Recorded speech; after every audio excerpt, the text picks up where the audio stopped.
नौटियाल जी, जो ग्वालियर खंडपीठ है मध्य प्रदेश में, वहाँ के एडवोकेट है अनिल मिश्रा। उन्होंने बाकायदा एजेंडा चलाया हुआ है, कह रहे हैं जो संविधान है जिसको बाबा साहब लिखे, उसको बाबा साहब नहीं लिखे हैं, BN राव लिखे। उनके इस एजेंडे को किस तरह देखते हैं आप? बाबा साहब डॉक्टर अंबेडकर पर टिप्पणी करना इस प्रकार से देखा जा रहा है, क्योंकि इस बात को विदेश के लोग भी कह चुके हैं कि डॉक्टर अंबेडकर पर टिप्पणी करना और डॉक्टर अंबेडकर पर उंगली उठाना एक सूर्य को दिया दिखाना है या सूर्य को बुझाने की प्रयास करना है, तो वो संभव नहीं हो पाएगा। और जिस प्रकार से लगातार ग्वालियर के अंदर बड़ी बड़ी घटनाओं को अंजाम दिया जा रहा है, जैसे कि वहां पर डॉक्टर अंबेडकर स्टैचू पर बड़ा बवाल हुआ, उसमें भीम आर्मी ने बड़ा आंदोलन किया और हमने उसमें बहुत न्यायालय में भी अपनी बात को मजबूती से रखा। और वहां के कुछ तथाकथित लोग जिस प्रकार से सत्ता संरक्षण में डॉक्टर अंबेडकर पर लगातार टिप्पणी की जा रही है, संविधान पर आलोचना की जा रही है, तो ये एक देश के लिए बड़े दुर्भाग्यपूर्ण चीजें हैं। और हम इस पर ये कहना चाहते हैं कि जब जब भी एक इतिहास में डॉक्टर अंबेडकर आइडियोलॉजी आगे बढ़ी है, संविधान को गांव-गांव तक पहुंचाना ये हमारा संकल्प है। और उसमें जो लोग बाधा बन रहे हैं, क्योंकि डॉक्टर अंबेडकर की आइडियोलॉजी ऐसी कि उनको पता है कि जो संविधान पर हमला कर रहे हैं, जो डॉक्टर अंबेडकर पर हमला कर रहे हैं, उनको पता है कि डॉक्टर अंबेडकर जी की आइडियोलॉजी आगे बढ़ेगी, संविधान गांव-गांव पहुंचेगा, देश के प्रत्येक नागरिक को सम्मान मिलेगा, समान अवसर मिलेगा, उसको न्याय मिलेगा। तो बहुत सारे जो मनुवादी मानसिकता के लोग वो नहीं चाहते हैं। लेकिन नौटियाल जी, 75 साल हो गए देश में संविधान को लागू हुए, लेकिन 75 साल बाद ये एकदम से कहां से लेकर आ गए हैं BN राव को? क्या तब से जागे नहीं थे ये लोग? देखिए, हम एक चीज बताना चाहते हैं आपको कि जिनको इतिहास की जानकारी नहीं होती है, जिन्होंने संविधान नहीं पढ़ा, जिन्होंने डॉक्टर अंबेडकर जी का जिनको ए भी मालूम नहीं है, तो वो लोग जिनको ज्ञान नहीं होता वो ए को बी बता दें, बी को सी बता दें, तो क्या फर्क पड़ता है उनके लिए। लेकिन जो लोग इस पर चर्चा करना चाहते हैं, हम देश की मीडिया को चैलेंज करते हैं। जो लोग डॉक्टर अंबेडकर और संविधान पर हमला कर रहे हैं, जो आलोचना कर रहे हैं कि संविधान डॉक्टर अंबेडकर जी ने नहीं लिखा, वो लोग मंजीत सिंह नौटियाल और भीम आर्मी जय भीम संगठन से डिबेट करे, विचार करे और हमसे बहस करे। हम अपने विचारों से, हम अपने वक्तव्य में बताएंगे कि डॉक्टर अंबेडकर ने संविधान लिखा है। जिन लोगों ने डॉक्टर अंबेडकर के 8 वॉल्यूम नहीं पढ़े, वो कुछ भी बता दे देश को। और डॉक्टर अंबेडकर ने वॉल्यूम 8 के एक अध्याय 1 से लेकर 45 तक ये लिखा गया है, ये BN राव साहब ने कहा है। क्योंकि ऐसा नहीं, हम देश को एक बात और कहना चाहते हैं कि क्योंकि देश के कुछ लोग इस प्रकार से व्यवस्था को खराब करना चाहते हैं, हम BN राव साहब का सम्मान करते हैं, क्योंकि उनकी जो भी महत्वपूर्ण भूमिका रही है, जो भी उन्होंने सहयोग किया, क्योंकि जिन लोगों ने क्षण भर भी सहयोग किया संविधान लिखने के लिए, हम उनका सम्मान करते हैं। लेकिन इस चीज को भी इतिहास कभी भुलाया नहीं जा सकता कि जिस समय संविधान लिखा जा रहा था और सब लोग मैदान छोड़कर भाग गए थे, लेकिन बाबा साहब डॉक्टर अंबेडकर डट कर खड़े थे। उनको पता था कि अगर देश का भविष्य मैं नहीं लिख पाया और देश की तकदीर अगर हम नहीं लिख पाए, तो सबसे ज्यादा देश के 85% लोगों का अपमान होगा और उनको अन्य न्याय से वंचित रखा जाएगा। इसलिए बाबा साहब डॉक्टर अपनी भूमिका उन्होंने निभाई और डटे रहे और देश को संविधान लिखकर तैयार किया। ये तो एडवोकेट हैं, LLB किए होंगे, क्या ये संविधान को पढ़े नहीं है, बाबा साहब को जानते नहीं है या मानते नहीं है? हम बता रहे हैं आपको, बाबा साहब डॉक्टर अंबेडकर जी की उन्होंने ए भी नहीं जानते हो, आप भी छोड़िए, ए भी नहीं जानते हैं। वकील है वो हाई कोर्ट में, कुछ नहीं है, वो वकील हैं, लेकिन उनको केवल ये पढ़ाया गया। आप इस देश के बहुजनों को एक बात समझनी होगी कि देश की जो व्यवस्था है, डॉक्टर अंबेडकर जी की आइडियोलॉजी को दबाने के लिए, बहुत सारी विचारधारा को दबाने के लिए इस प्रकार की चीजों को क्रिएट किया जा रहा है कि संविधान पर कैसे हमला किया जाए, डॉक्टर अंबेडकर आइडियोलॉजी कैसे दबाया जाए। तो इसके लिए भीम आर्मी जय भीम संगठन प्रतिबद्ध है, नहीं दबा पाएंगे और वो एक सूर्य को दिया दिखाने का काम कर रहे हैं और ऐसे लोग हम कानूनी रूप से जवाब भी देंगे। एक बात बताइए कि आपने कहा कि आंदोलन जो है वो मुक्ति का द्वार है जी, तो क्या आप आंदोलन करने जा रहे हैं हाल? हाँ बिल्कुल, देखिए आज जो कॉन्फ्रेंस बुलाई गई है, हमारे जो पूजनीय भंते जी हैं, बौद्ध धर्म गुरु हैं, उनके नेतृत्व में देश के अंदर महाबोधि महाविहार बोध गया मुक्ति आंदोलन चल रहा है। और भंते विनयचार्य जी एक ऐसे क्रांतिकारी भंते हैं जो बौद्ध विहार में रहने के साथ साथ देश में बहुजन समाज में क्रांति ला रहे हैं। ऐसे भंते जी को हमें आगे बढ़ाना होगा, ऐसे भंतों को हमें तन मन धन से उनके साथ खड़ा होना होगा। जो लोग लगातार अपने पूरे देश के अंदर भ्रमण कर रहे हैं, बहुजनों को जगा रहे हैं, कह रहे हैं कि बहुजन जागो, तुम्हारे अधिकार छीने जा रहे हैं। तुम्हारा जो बाबा साहब डॉक्टर अंबेडकर ने मुक्ति का, सामाजिक मुक्ति का मार्ग दिखाया, जो उन्होंने कहा कि बौद्ध बनिए, अगर ये ब्राह्मणवादी विचारधारा से छुटकारा पाइए, इस देश में समता समानता चाहते हैं तो आप बौद्ध बनिए, उस विचारधारा को बनते हुए नेचारी जी आगे बढ़ा रहे हैं। पूरे देश को बनते हुए नेचारी जी के साथ खड़ा होना होगा। क्या है, कैसे आंदोलन करेंगे, कब आएंगे?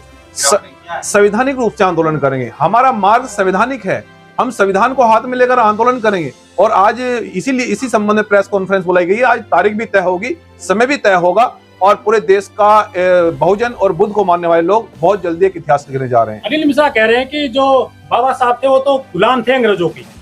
देखिए, अब हम वही बता रहे हैं। अब आप जो नाम ले रहे हैं हम तो इनको जानते नहीं हैं, लेकिन जिस जिले में ये घटना हो रही है, हम यदि कोई भी अपराध अगर किसी महापुरुष को लेकर होता है और अगर वहां की सत्ता चुप है तो आप ये समझिए कि सत्ता के संरक्षण में वो चीजें हो रही हैं। क्या वहां के मुख्यमंत्री जी को नहीं पता है? क्या वहां की न्यायपालिका को नहीं पता है? तो वहां की न्यायपालिका को और वहां के सरकार को उनको अरेस्ट करके जेल भेजना चाहिए, उन पर राजद्रोह लगाना चाहिए, उन पर रासुका लगानी चाहिए कि आप इतने संविधान निर्माता पर आप उंगली उठा रहे हैं, आप अंग्रेजों को गुलाम बता रहे हैं। और अगर हम इतिहास की बात करेंगे तो परखच्चे उड़ा देंगे, तोते उड़ा देंगे, दिमाग ठीक कर देंगे। अगर इतिहास पर बात करेंगे तो ये वही लोग हैं जिन लोगों ने भगत सिंह जी को जो है ना फांसी पर चढ़ने के लिए अंग्रेजों का सहयोग किया था, जिन लोगों ने इन लोगों ने जो अंग्रेजों की मुखबरी करा के, हाँ ये लोग वही थे। तो इन लोगों ने अंग्रेजों की मुखबरी करा के हमारे देश के शहीदों को इन्होंने मौत के घाट उतारने के लिए इन्होंने अंग्रेजों का सहयोग किया था। ये वही लोग हैं। कह रहे हैं कि बाबा साहब का अस्तित्व खत्म कर देंगे। BN राव की जयंती मनाई जाएगी 30 नवंबर को। उन्होंने जो है एजेंडा छेड़ दिया है। अभी बाबा साहब के बच्चे जिंदा हैं। आप इतिहास की बात कर रहे हैं, भूगोल बदल देंगे जिस दिन बाबा साहब के संविधान पर आंच आएगी। मैं बता रहा हूँ, बाबा साहब के बच्चे जिंदा है और आज हम लोग 85% लोग हैं। हम लोग संविधान को मानते हैं, लेकिन जिस दिन दिमाग खराब हो गया तो सब बदल देंगे, भूगोल बदल देंगे। कहाँ पर? भिंड में जाटों को बहिष्कार करें अनिल मिश्रा जी। जिन लोगों ने ये बहिष्कार किया है, हमने वहां पर टीमें लगाई गई हैं क्योंकि हम संविधान को मानते हैं और जो जिस भाषा से समझेगा उसको उस भाषा में समझाया जाएगा। आप ब्राह्मणों का कोई बहिष्कार? ब्राह्मण हमें कोई अधिकार नहीं है किसी समाज का बहिष्कार करने का। जो संवैधानिक प्रक्रिया को बना रहे हैं, जो संवैधानिक प्रक्रिया जो किसी समाज का बहिष्कार कर रहे हैं, उनको शायद संविधान मालूम नहीं है। और जिनको जो किसी विशेष समाज का बहिष्कार कर रहे हैं उन पर कानूनी कार्रवाई की जाएगी। हम उनको संविधान की ताकत बहुत जल्दी बताएंगे। लेकिन आपकी जो MP हैं 131 MP वो संविधान में दिखाई, आरक्षण को हथियार बनाकर यूज किया जा रहा है। डॉक्टर अंबेडकर ने कहा था कि मैं तुम्हें आरक्षण दे रहा हूं, मैं तुम्हें 131 MP दे रहा हूं, इस देश के अंदर सभी सदनों में मैं आपको आरक्षण दे रहा हूं। लेकिन ये भी याद रहे कि भविष्य में कहीं ऐसा ना हो कि आरक्षण को हथियार बनाकर यूज किया जाए, और वर्तमान में हो रहा है। हम वही कहना चाहते हैं कि आज आरक्षण को हथियार बनाकर यूज किया जा रहा है। जिस दिन 131 सांसद जंतर मंतर पर बैठ गए, इस देश की सरकार हिल जाएगी, कोई अधिकारों से वंचित नहीं रहेगा। तो लेकिन करेगा कौन? लेकिन हम उसके लिए आंदोलन कर रहे हैं। सामाजिक आंदोलन से राजनीतिक परिवर्तन होते हैं, जिसके लिए भीम आर्मी, जय भीम संगठन और मंजीत सिंह नौटियाल प्रतिबद्ध है। लेकिन नौटियाल जी को बाइकआउट कर रहे हैं क्या? बाइकआउट करने का भी देखिए ऐसा है, हम वही बता रहे हैं आपको कि आपके साथ तो है नहीं। हम वही कह रहे हैं कि देश के अंदर राजनीति समझौते की राजनीति हो गई है। डॉक्टर अंबेडकर जी को लोग पढ़ना नहीं चाहते हैं। जो लोग आरक्षित सीटों पर जा रहे हैं वो बाबा साहब डॉक्टर अंबेडकर जी की आइडियोलॉजी को जानना नहीं चाहते हैं। इसलिए हम लोग न्याय से वंचित हैं। और लेकिन ये आंदोलन परिवर्तन करेगा, क्योंकि हमारा आंदोलन बड़ी तेजी से आगे बढ़ रहा है। आप लोगों के माध्यम से आप लोगों का सहयोग बना रहे तो हम लोग बड़ी तेजी से आगे बढ़ेंगे और लड़ेंगे और जीतेंगे। नौटियाल जी, क्या लगता है कि जो मिश्रा जी ने बयान दिया है उस पे पूरा भारत का जो है थर्ड समाज जो वो एक हो चुका है और हमारा समाज जो वो एक नहीं हो रहा? क्या भीम आर्मी अकेली उससे लड़ पाएगी या उसका जवाब दे पाएगी? आप ऐसे छोटे मोटे लोगों को तूल न देकर आप से हमारा एक निवेदन है, आग्रह है कि बहुजन समाज से एक सवाल जरूर पूछें कि आखिर आप लोग बाबा साहब का सपना कैसे पूरा करेंगे? आप लोगों के पास कौन सा ऐसा रास्ता है जिससे कि आप बाबा साहब का सपना पूरा कर सकते हैं? क्योंकि हमें विरोधी से लड़ने के लिए वो सामाजिक ताकत बनानी पड़ेगी जिससे कि विरोधी को संवैधानिक रूप से लड़ सकें। हम लोग डॉक्टर अंबेडकर जी के बारे में अगर नहीं जानते, हम लोग उनके इतिहास के बारे में नहीं जानते, जिन लोगों ने डॉक्टर अंबेडकर को नहीं पढ़ा वो लोग सामाजिक आंदोलन नहीं चला सकते हैं। वो लोग डॉक्टर अंबेडकर जी की आइडियोलॉजी में जवाब नहीं दे सकते हैं। इसलिए हम ऐसे तथाकथित लोगों को जवाब देने के लिए हमें सामाजिक शक्ति को तैयार करना होगा। और जिस दिन सामाजिक शक्ति तैयार होगी, मैं आपको कह रहा हूं कि ऐसे लोग बिल में घुस जाएंगे और इस देश के अंदर बहुजनों का राज होगा। धन्यवाद। ये जो सारे जो सनातनी लोग हैं, जो ब्राह्मणवादी लोग हैं, ये बाबा साहब का पुतला फूके थे 1940 के दशक में, संविधान की कॉपी जलाए, हिंदू कोड भी की कॉपी जलाए थे। ये शुरू से विरोध करते रहे बाबा साहब का, संविधान का। ये एकदम से इनमें कहां से बैटरी चार्ज हो गई है 75 साल बाद?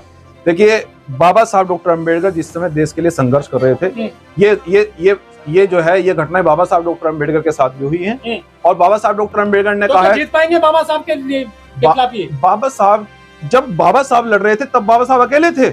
आज कई करोड़ बाबा साहब डॉक्टर अम्बेडकर के अनुयायी, हम कैसे हार सकते हैं? लेकिन हम संविधान के रास्ते पर चलकर इस देश के अंदर बहुजन राज आने वाला है, भरोसा रखिए। आंदोलन बड़े बड़े होने वाले हैं, परिवर्तन आने वाला है, इस देश के 85% मूल निवासी लोगों का राज आने वाला है, भरोसा रखिए। बड़ी तेजी से चल रहे हैं। कह रहे हैं SC/ST भी खत्म करेंगे, आरक्षण खत्म करेंगे और जो प्रतिमा है ये भी नहीं लगने देंगे। जो लोग SC/ST को खत्म करना चाहते हैं बेचारे, वो जिस समय बहुजनों का राज आएगा वो प्रदेश छोड़कर भाग जाएंगे, वो देश छोड़कर भाग जाएंगे। इन्हें वहीं यूरेशियन भेजेंगे, भरोसा रखो, यूरेशियन भेजेंगे और जिम्मेदारी से काम लेंगे। ठीक है, धन्यवाद।